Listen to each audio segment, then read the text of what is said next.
Welcome everyone. Today we are going to discuss the Housing Choice Voucher or Section 8 program. You have been approved for the Section 8 voucher, so congratulations. Through this presentation, we are going to talk about the basics of the program, how this program works, the responsibilities of our office, the landlords that you work with, and you, the participants.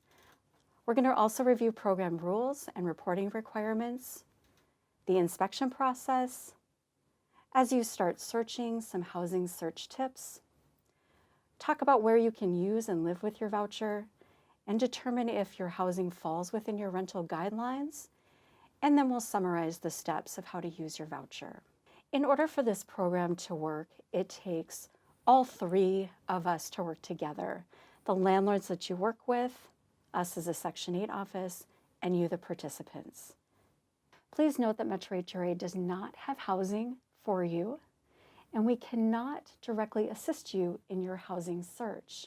However, we will talk later about some ideas for your housing search.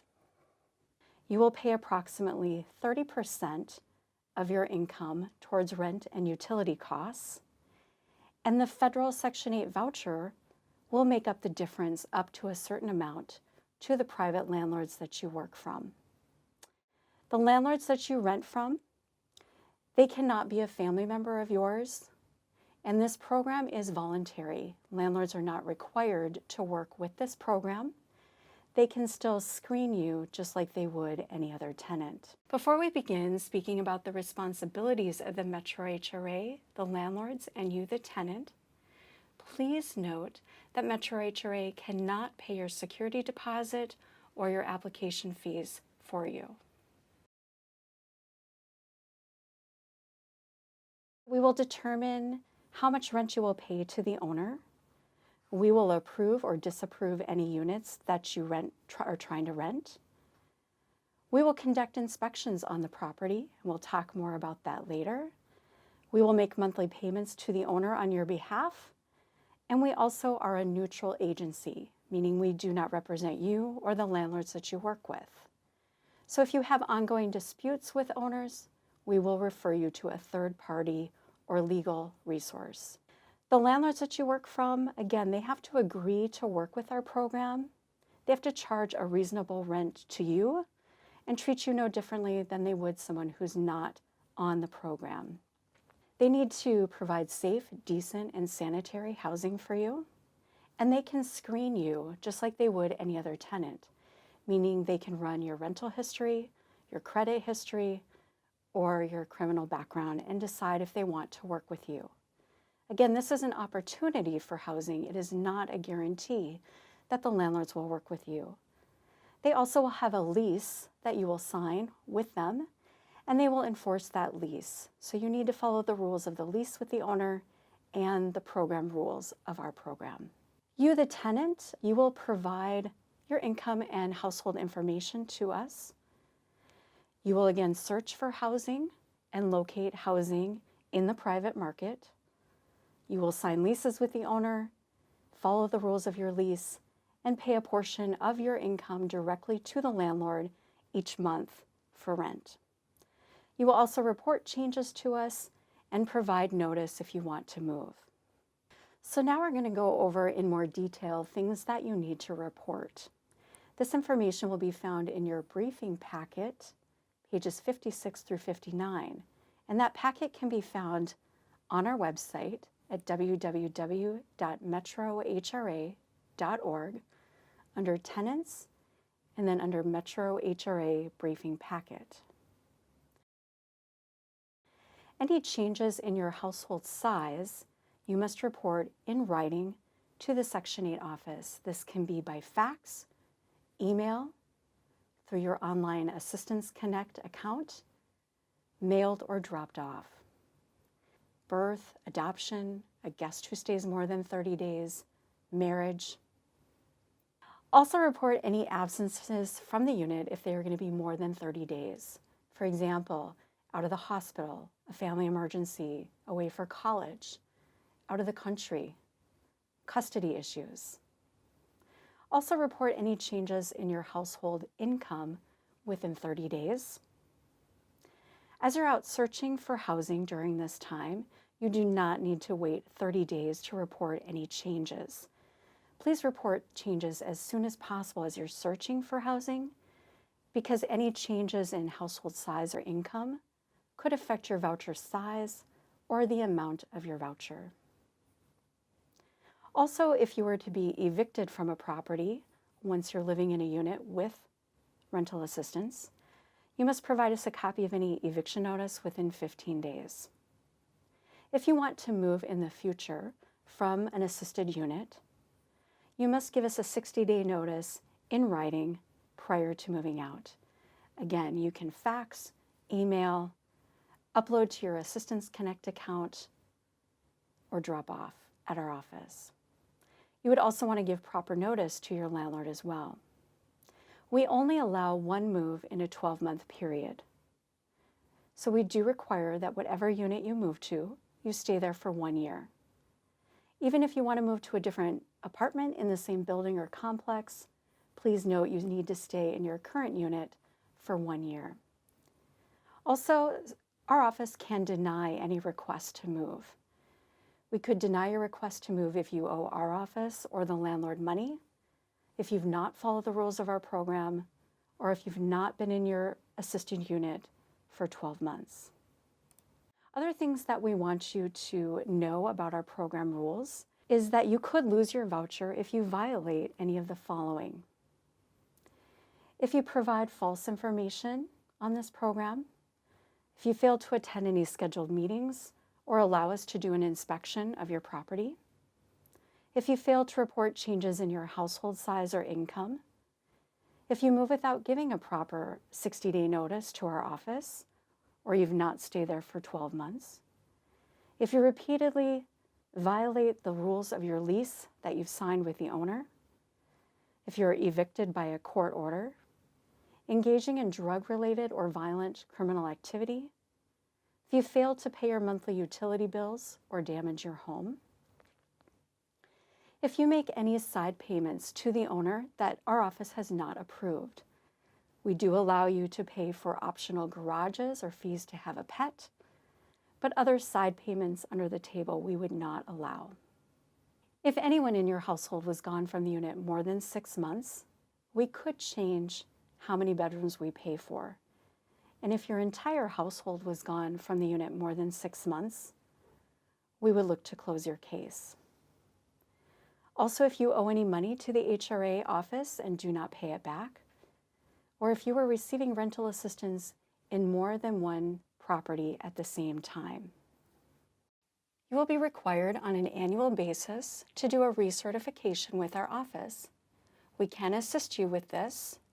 You will be sent this information on an annual basis through your Assistance Connect account or by mail. If you do not complete this recertification when it is sent to you, you could lose your voucher. Other items that you will find in your briefing packet online includes the tenancy addendum on pages 16 through 19. The tenancy addendum is meant to be an attachment to the lease that you sign with the owner. Some leases don't have all the language that we feel is necessary to protect you and our office, so language in the tenancy addendum may protect you in certain circumstances. We also have information for property owners on page 20. If an owner has never worked with the program and would like more information, you can refer to that page or have the owner contact your worker. We also include information about inspections on pages 33 through 55, and we will come back to that information in a little bit. We also provide information on page 64 about a computer system that our office has access to called the EIV system. That computer system allows us to verify any wages anyone in your household has, unemployment benefits, or Social Security benefits. It helps us prevent fraud on the program. We also include some resource information in the appendix section. We have information about fair housing and housing discrimination laws in Appendix B and C, information about lead paint, Appendix D, information about landlord and tenant rights put out by the Minnesota Attorney General's Office, including phone numbers to legal services in Appendix E, information about the Violence Against Women's Act, Appendix F, and other information including Workforce Center website and information. Again, all of this can be found on our website. Next, we're going to talk about the actual Section 8 Housing Choice Voucher. This voucher has been mailed to you. It says voucher in the upper left-hand side of the form. This is the form that is your proof that you have been approved for the Section 8 Housing Choice Voucher program.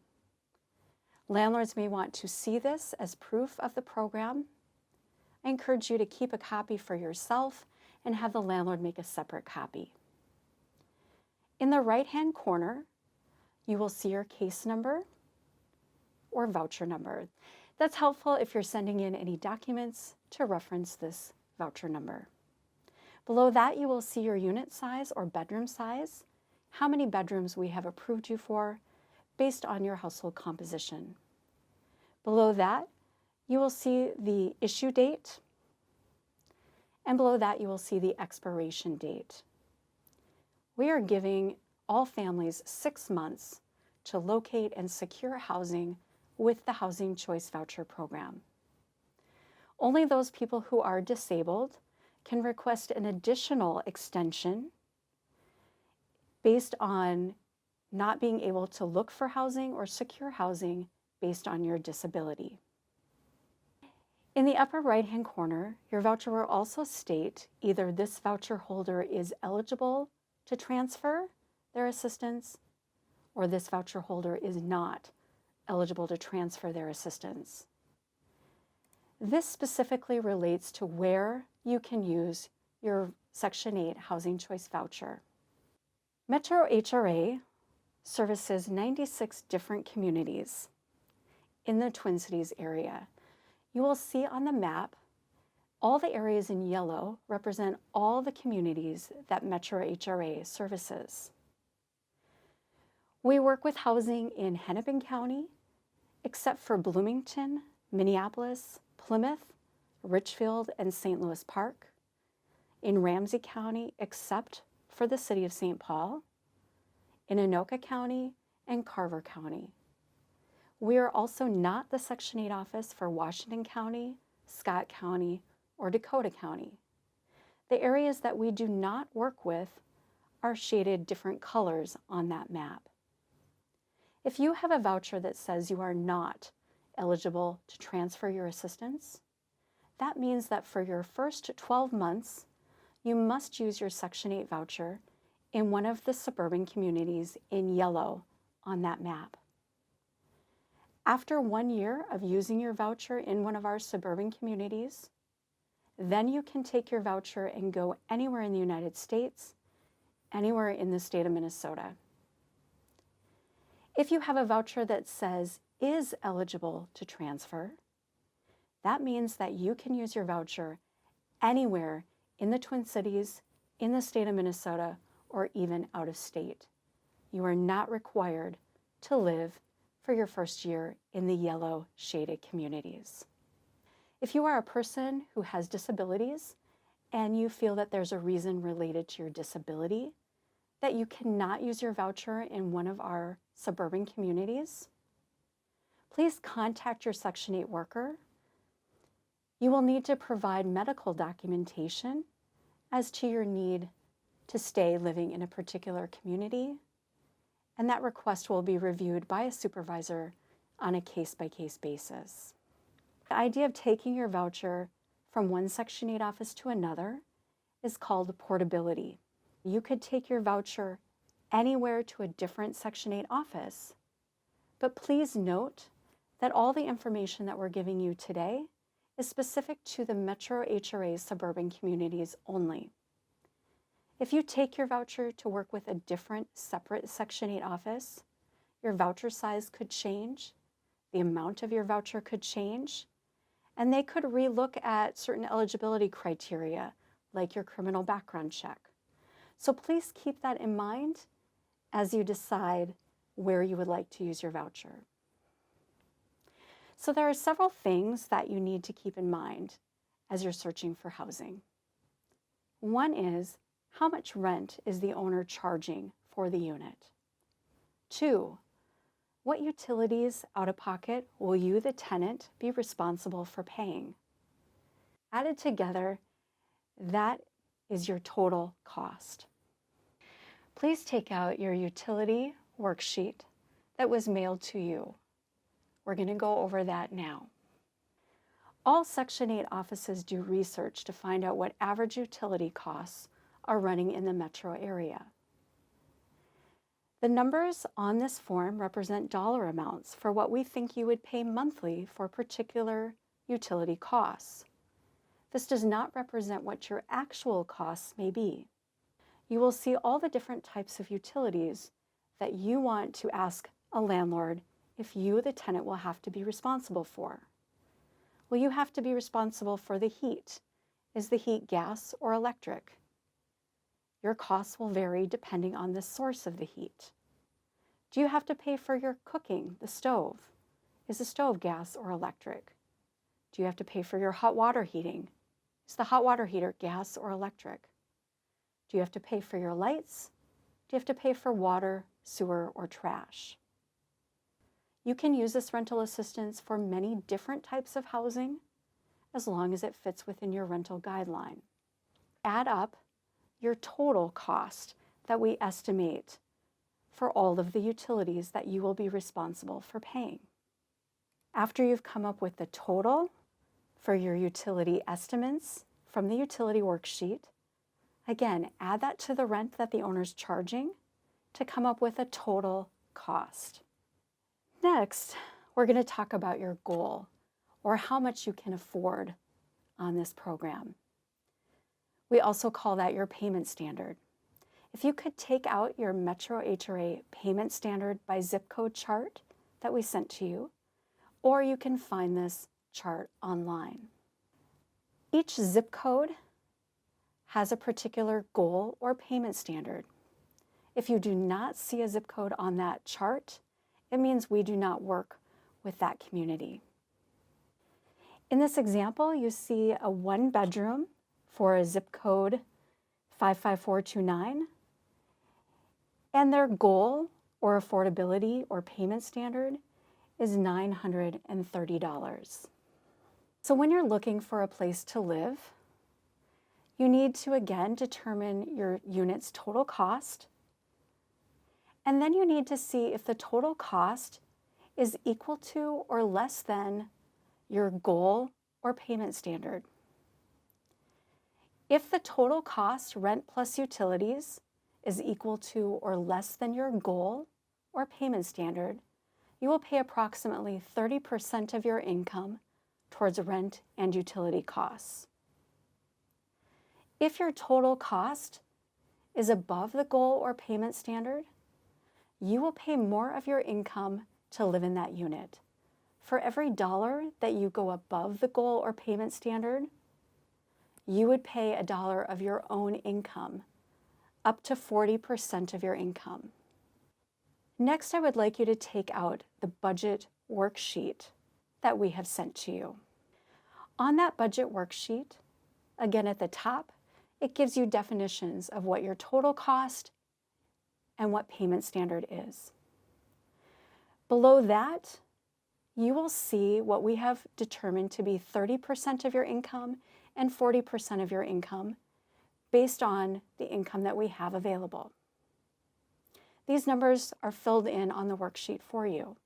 So in this example, we have someone whose 40% is $700 and 30% of their income is $520. The difference between those two amounts is $180. Your number is also listed on your budget worksheet. That difference is how much you can go above the goal or payment standard. So if, for example, if we have a zip code where the payment standard or goal is $980, and you can exceed that zip code payment standard by $180, Your maximum limit would be $1,160. On step 3, it gives you a place to put in the payment standard or goal for your particular zip code. It provides you the number that you can go over that payment standard or goal, and then you can come up with your own maximum rental limit. On the budget worksheet, it also has steps 1 through 4 for you to put in numbers of the rent, the utilities, and the payment standard. In this example, we have someone who's finding a 1-bedroom apartment, and on the utility worksheet, they have determined that their electric would be $37 and their stove is electric for $7 to total $44. Their total cost is then $944. Can they rent this unit? We give 2 examples here. Example 1 was the one I just talked about, where the total cost is $944. The payment standard or goal in this example again is $980. This family can rent this unit because the total cost is under their goal or payment standard, and they would pay 30% of their income towards rent and utility costs. In the second example, we have someone who's found a 1-bedroom unit where the rent is $1,150. Again, they have to pay their electric lights and stove to total $44 a month for their tenant-paid utilities. The total cost came to $1,194. This unit total cost is over this family's maximum limit of $1,160. In this example, the only way a family could rent this unit is if the owner agreed to make a decrease in the rent and not charge the family additional money on the side, or this family would have to look for housing that fits within their guideline. If the rent and utilities added together equaled $1,160, that would be in their limit, and then this family would pay 40% of their income. So the more expensive of a unit on this program, the more you are going to pay out of pocket yourself, not Section 8. So a big question that some of you may have is, can I rent a bigger bedroom size than what you've approved me for? Or can I rent a smaller bedroom size than what you have approved me for? The answer to both of those is yes. You can rent a bigger bedroom size than your voucher allows if the total cost is under your maximum limit for your bedroom or voucher size. Likewise, you could also downsize and rent a smaller bedroom size, but you would then need to use the payment standard or goal for that smaller bedroom size. So what do you do now that you've found a unit? You've paid the application fee, the owner has approved your rental application, the total cost fits within your affordability limits. Next, what you want to do is take the request for tenancy approval form that we have sent to you. You want to take that to the new landlord for them to fill it out with the information about the address of the new unit, what utilities you have to pay for, and their owner information. We would also ask that you sign and date the last page of that form. Once this form is completed, you or the landlord can return it to your Section 8 worker. This form can be mailed in, it can be faxed in, the fax number is on the form. You can email it to your worker. It can be uploaded to your Assistance Connect account or dropped off at our office. Please contact your Section 8 worker to make sure that we have received the form and it is complete. Your worker will review the request for tenancy approval form and will then schedule an inspection on the property. That is why we ask that this form be turned into our office approximately 2 weeks before you would like your rental assistance to begin. It takes us about 2 weeks to complete an inspection on your new property. Please note that the completed request for tenancy approval form must be returned to the Metro HRA by the date your voucher expires. It doesn't mean you have to move in by the date your voucher expires, but the form must be returned by that date to our office. If it is not, your Section 8 case will be terminated, unless you are a person who has a disability and is approved for an extension on your voucher. Metro HRA is required to inspect all of our properties to make sure they are safe, decent, and sanitary. Please take a look at this list and familiarize yourself with the most commonly failed items. We cannot start rental assistance to your owner on your behalf until we have a passed inspection. If the unit fails the inspection, the owner will be required to make all the necessary repairs before we can start rental assistance. So please be careful if you sign a lease or move into a unit that has not passed our inspection. Once you sign a lease with an owner, that is a legal document between you and the owner, regardless of whether the unit passes inspection or not. So please be careful and ideally wait until the unit has passed inspection. So just in summary, some of the things that we would like you to keep in mind as you're out searching for rental housing. Questions to ask yourself again. Is this unit within the suburban areas that Metro HRA works with? If you have a voucher that says not eligible to transfer. Is the landlord willing to work with the Section 8 program? Do they accept the Section 8 voucher program? Is the total cost within your maximum limit? And consider the items that we will be inspecting. Metro HRA does not have housing for you. You will be doing your own housing search. We want to just give you some tips on doing that housing search. Again, talk to friends, family, maybe Facebook friends, church members. Currently, we're not offering a tenant education workshop, but please check back later. In the future, we may. Talk to property owners. If they don't have a unit available, maybe they have other properties that are available. You can also go online. We partner with an organization called Housing Link, and you can access their website at www.housinglink.org. Some people also go to Craigslist or other websites. You need to be careful with some of those websites. As you're searching for housing, there's other things that we also want you to consider, such as the schools in a particular area, the transportation options in an area. Other things that we want you to consider are the neighborhoods that you will be moving to. So we have given you maps here, maps of the Metro Twin Cities area. The shaded areas on the map represent higher areas of poverty. We are providing this information to you so you can make an informed decision about where you would like to use your Housing Choice Voucher and to move into high opportunity areas.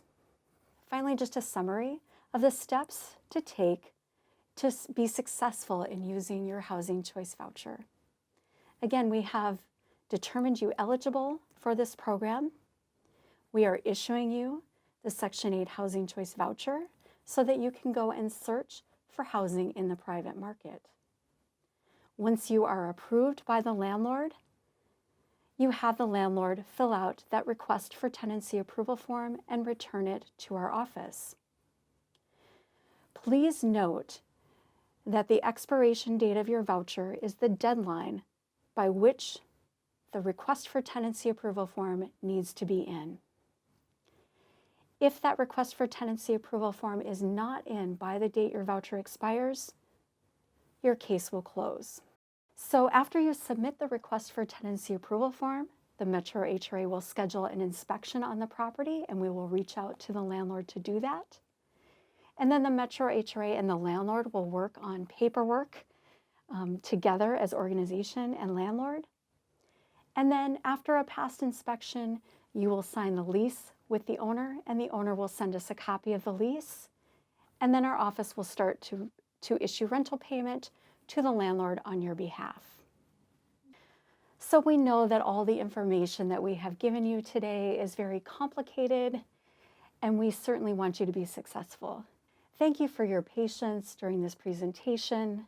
We want to encourage you during this time and be here for any questions or concerns that you may have.